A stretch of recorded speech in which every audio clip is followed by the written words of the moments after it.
Itong ipapakita ko sa inyo ngayon ay ang isa sa pinakamagandang White Beach Resort na mayroon pang napakagandang swimming pool na nasa tabi at nakaharap lang mismo sa dagat.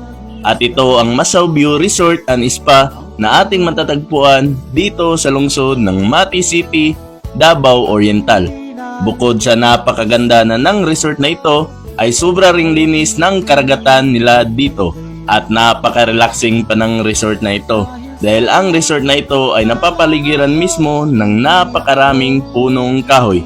At sa harap mismo nitong beach resort nila ay mayroon pa silang dinarayong kakaibang napaka-colorful na mga cottages at rooms na nasa gitna mismo ng dagat.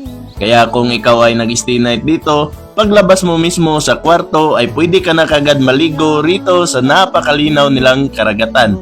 At ang kagandahan pa rito ay maaari ka talagang makapaglakad-lakad mismo dito sa kalagitnaan ng dagat. At sa mga nagtatanong naman kung magkano ang entrance fee rito, ay mayroon lamang silang entrance fee na 30 pesos lamang. At maaari ka nang maligo at mag-unlimited tampisaw rito sa kanilang napakagandang karagatan. At mayroon pa silang napakaraming cottages na nasa taas, kung saan ay maaari kang magdala ng sariling foods or pagkain. At kung may dala kang kids or bata, ay siguradong mag-i-enjoy din sila rito.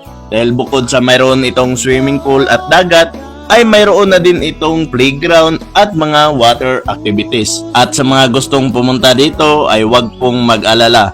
Dahil ang beach resort na ito ay napakalapit lang po talaga mismo sa sentro ng Mati City. Mga nasa 10 minutes lang siguro na biyahe ang kailangan. At nasa tabi lang po talaga ito ng highway. At no worries din po sa mga may dalang sasakyan dahil mayroon din silang napakalapad na parking area rito. At ulitin ko lamang po sa mga gustong pumunta at gustong makaligo rito, ang napakagandang resort na ito ay matatagpuan mo lamang or located lamang sa Barangay Sitio, Mati City. Or maaari nyo rin pong i-Google Map na lamang po ang Masaw View Resort and Spa. Hindi ko na sana pinagmasdan ang iyong ganda at hindi na rin pinansin pa bawat ngiti ng may gayuma. Dahil sa akala ko hindi ako iibig sa'yo, ikaw pala